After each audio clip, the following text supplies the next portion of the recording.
Hi everyone, Katie here. Welcome back to another layout video.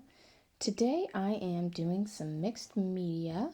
I have a kind of roughly gessoed white piece of basil cardstock, and I have gotten anything that is remotely green that I can use to make this background. So I'm starting out with two different shades of green and a little bit of brown with my We Are Memory Keepers airbrush tool. Now I'm just putting like far away little splatters all over the paper first. And then I am thinking about trying to do, watercolor-ish style things. I have 3 colors of Distress Oxide, and I have my Dilutions spray ink. So I put the spray ink on first, and since I've gessoed my paper, it really moves around. I add some water to kind of dilute the color, and then I get my Distress Oxide inks on here as well. Again, there's a lot of water on the paper, so everything's really just running around and running together. You can see that I'm moving the cardstock all around to get ink all over the page, which is, what I want. So I really like what I've created. It's like a green, blue-green kind of background that's very abstract. And I like that a lot. So I did let it dry here. I turned off the camera and let it dry. And it did dry a little lighter than originally I was hoping, but I must say I really like how it turns out.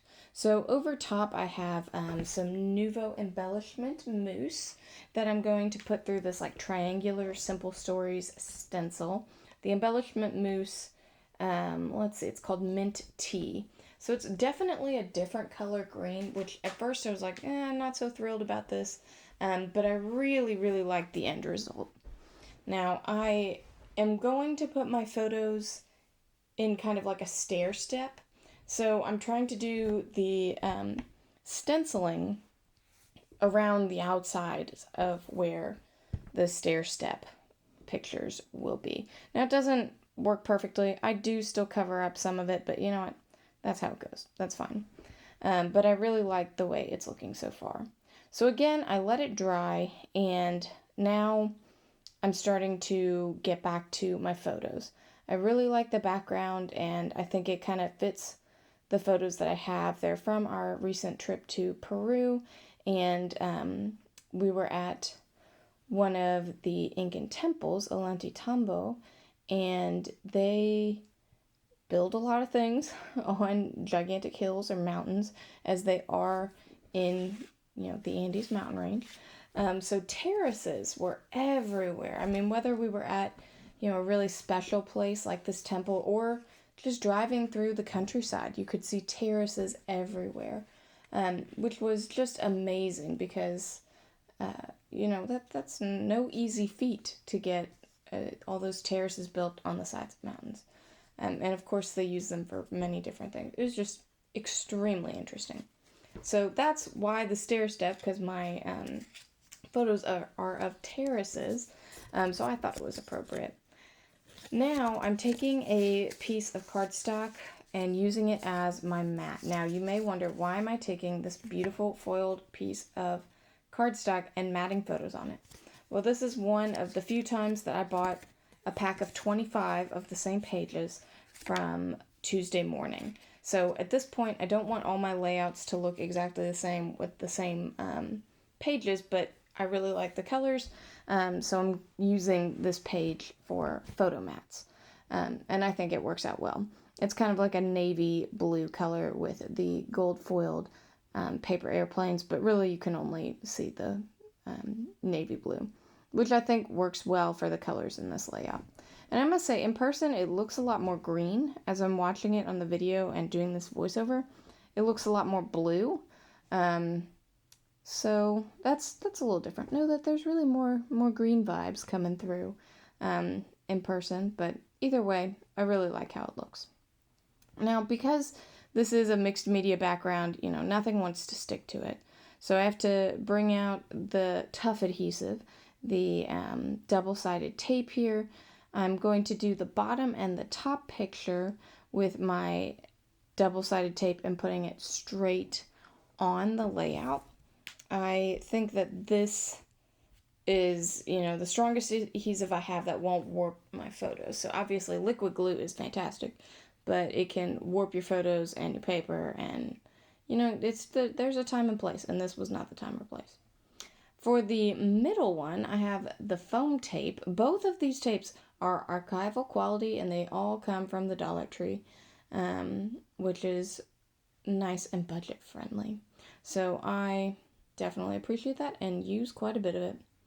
Now, trying to come up with my journaling box was tough. You can see I flipped through journal pads. I'm really having a tough time until like a light bulb goes off. And I remember that I have a full sheet of vellum. Now, what I really love about writing on vellum is that you can obviously see through it, but you can still get, clear writing, and you can read your words.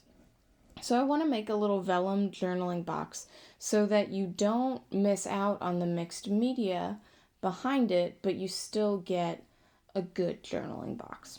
And I ultimately decided to make it a 3x3 square, and there it's going to go right down there in the bottom right corner. Now, to make this, you do have to be a little careful. I'm making journaling lines, and I'm using, it's a King Art pen, kind of similar to like Micron pens. And if you immediately like brush your hand over the lines while they're on the vellum, it will smear. So you have to let it dry for a few seconds. It doesn't take very long, but you do need to, be careful. So as I'm doing this, I decide to kind of box in my journaling box with my Jelly Roll glitter pen, just to add a little sparkle and add a little definition. It's very subtle. If you're not looking for it, you wouldn't notice it, but I notice it, so I really like it. And again, I've got a lot to say, so I choose my thinnest point pen in order to journal. I just write about what we learned about the terraces and what they were used for. They were much more than just, places to farm or live or make it easier to climb a mountain. They used them for, water and flood control. They used them for, erosion prevention. It was just, a time that we think of as primitive really had some fantastic and amazing engineering feats. So definitely not primitive as we may have once thought. Very interesting to learn. So that's what I'm writing here. Like you can tell, I've got a lot of journaling. I am a very long-winded scrapper. I always figure out a way to fill a journaling box, no matter how big. And usually, if it's too small, I'll add another one. So, unfortunately, with vellum, you really can't use regular adhesive because it's going to show right through, right? So unless you're covering it up somehow, tucking it under, putting something over, whatever, the best way I've found to adhere is to use brads or eyelets. I have brads though, so that's what I'm doing. I'm poking a hole through the little vellum box and through my bottom paper and putting a brad through it, and that is what secures my journaling box to my paper. And I don't think that I'm super crazy about the brad. Like, I like the brads. I've got these kind of like, brushed nickel, but with a little bit of sparkle brads. I put, them in the four corners. I think they look good enough.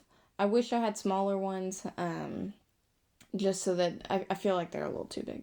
But you know what? It works, and I'd rather have the large brads than have like adhesive showing through. That would not be great.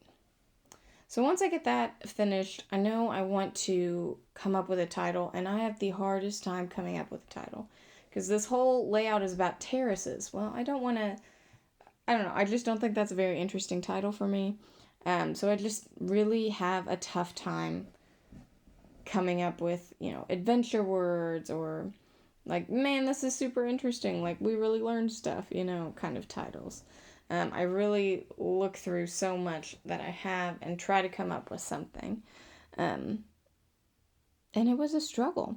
So I put away all my alphabet stickers, and I ultimately decide on this one, which I know this sticker is not, it doesn't really go with my theme, but I'm trying to use up my stash and use up this sticker sheets from Open Marshall.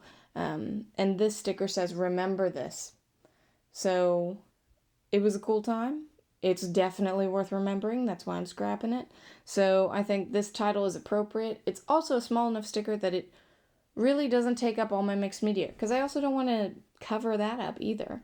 So I decide to put this on some tissue paper just to give it a little more interest and a little more texture. I think that looks better, especially because my layout, it has so much mixed media on it. And I popped that up on foam because the photo it's next to is popped up on foam too. So it definitely needs that. And then I just put it over here on like the right side, which I know is a very odd place for my title. Everything is very much clustered down here to the right side, which again, as I was doing, I'm like, oh, I really need more on the left, like make it the diagonal or something. But I again really want to see the mixed media. I like what I've done. And I want to see that. I don't want to cover it up with titles or extra embellishments or anything that I don't want on there. So I don't. I do add a few sparkly white enamel dots scattered throughout, and I think that adds to my layout, but does not take away from my mixed media.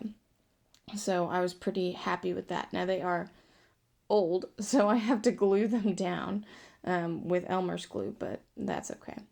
And once I get all those glued down, I am finished with my layout. Thank you so much for watching. Bye.